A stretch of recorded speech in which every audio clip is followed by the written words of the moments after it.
Le reportage de nos envoyés spéciales en Pologne, Isabelle Golins et Alexia Ferré, parce qu'en fait, il est très difficile de savoir ce qui se passe sur place.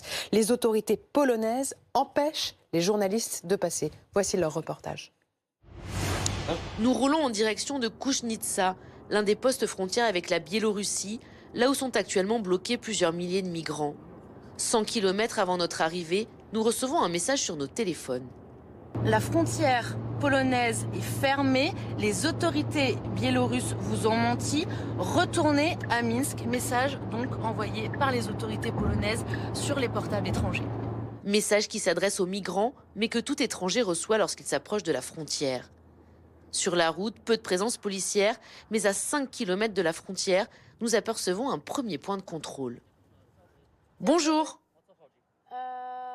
Est-ce que c'est possible d'aller plus loin ? Non, seulement à 200 mètres.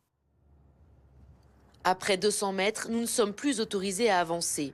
Un panneau indique noir sur blanc « Zone d'état d'urgence ». Seuls les résidents peuvent y accéder, médias et ONG sont tenus à distance, une situation que dénonce l'une des principales activistes du pays.